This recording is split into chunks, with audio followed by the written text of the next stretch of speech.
What's going on, guys? This is MrTeej66's movie reviews. I am MrTeej66. Today, I will be reviewing a little more independent movie that came out this weekend called Star Wars: The Last Jedi.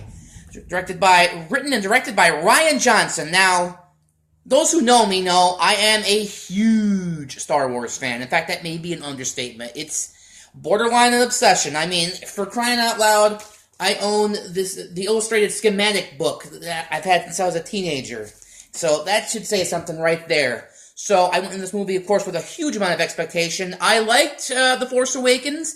You know, it was a little derivative of New Hope, but nevertheless, it was fun and enjoyable. And, you know, I'm really shocked that this movie's getting, you know, such dividing reactions from the fans. I mean, the critics really love it, but the fan base is, like, there are people who love it and there are people who hate it.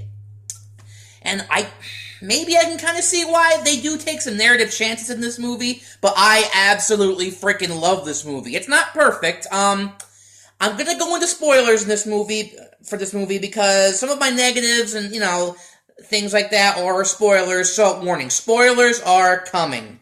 So I'm gonna go ahead and get the negative stuff out of the way first. The movie is too long. That's probably, without a doubt, my biggest issue. It feels long.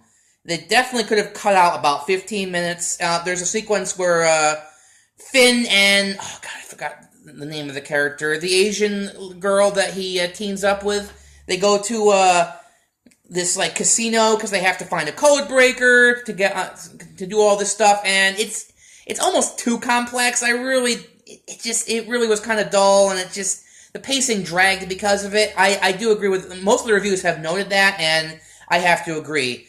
So yeah, you could have really just cut that sequence down or found another tighter, more efficient way to do that sequence, and the movie would have been a lot better. It would have been, 15 minutes shorter. The only other thing, spoiler warning, just to make sure, is Snoke. They don't really explain who Snoke is. They don't give him any background, just nothing. He's just, he gets killed in this movie.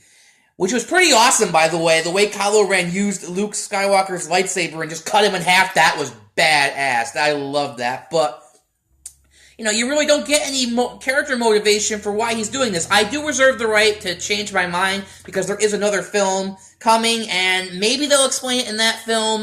So I reserve the right to maybe change my opinion. So my score of this movie could go up if they explain who Snoke is in the next film. But other than that, the movie was a blast. Great special effects.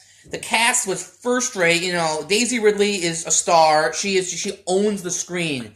John Boyega, also very likable as Finn. Carrie Fisher, rest in peace, is also much improved in this movie. That was one of the big issues I had with her in the Force Awakens. I felt her performance was kind of rusty. She hadn't acted in a while, so I cut her some slack. But in this movie, she's much better, and it just broke my heart. Goodbye, space princess. She was the first love of my life, as sad as that may be. There's a great sequence where she's blown out in a space, and a lot of people say it's cheesy how she uses the Force to bring herself back in. I thought that was awesome. She kind of does an almost Superman kind of pose like this, which is kind of silly, but other than that sequence was fantastic. Adam Driver, though, is Kylo Ren. He was a good villain in The Force Awakens, but here he reveals so much more character complexity. He is torn between the light and the dark, kind of like Darth Vader, but they do a good job of not, making it a rehash or, the same character. There's definitely a lot of differences. In fact, I like about this movie is it takes risks. It really does. There aren't really too many huge plot twists. I mean, there are some twists, but there was nothing in the movie that made me go, what? There was a few, oh, okay, that's clever. There's a sequence where, basically, Laura Dern's character uses hyperspace to, smash into a ship. That was probably the biggest audience-pleasing moment of the movie. That was awesome, because the silence afterward was just breathtaking. Rian Johnson did an absolutely fantastic job with this movie. And, it's a risky film, because it's they add new things, add new powers to the Force, which a lot of people are like, oh, you can't do that. And speaking as a fan, I've read a lot of the books on. I have a book called the History of the Way of the Jedi. It's basically an instructional manual, and let me tell you, they can do stuff like that. If I'm not mistaken, I read that they can do stuff like Force projection, projecting your astral plane or astral personality like Luke does at the end of the movie, which was awesome. Mark Hamill pretty much steals this movie. He's absolutely the best performance of this film. This is a jaded Luke who's failed, and he just doesn't want to do it anymore. And Mark Hamill, especially his eyes, he says so much with his eyes. So I just don't understand what the criticisms. I guess maybe I can understand the criticisms, but the movie was fun. The action sequences were a blast. John Williams' score was a big improvement over The Force Awakens. It was a little forgettable in The Force Awakens, but here he is back on top of his game. It just draws you in. That's the one consistent that's been throughout the entire Star Wars films as John Williams' music, and first rate here.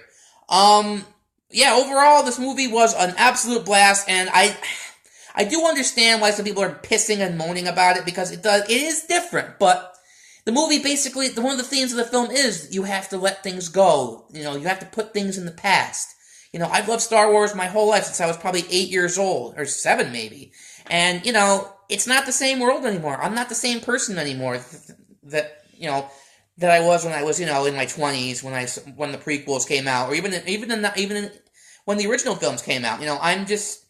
It's a different world, and you have to grow up, and it's nice to see the old characters again, but it's time to move past that. It's time to start anew. This is a brand new, this is a new trilogy, and I want new things, as long as it feels in spirit of Star Wars. And for the most part, I think it did. I think it really, really did. The lightsaber battles were fantastic. This movie was an absolute blast.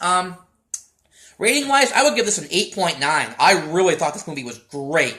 A few flaws, too long. That's the biggest issue. It was too long. Oh, and I forgot the salt planet. That was great. I love when you move the ground is basically covered in salt. When you move it aside, there was red. So it just made this fantastic visual imagery. I mean, this movie was full of just stunning emotional, and emotional dealings, and and great set pieces. Sorry, I'm starting to ramble here. Blah.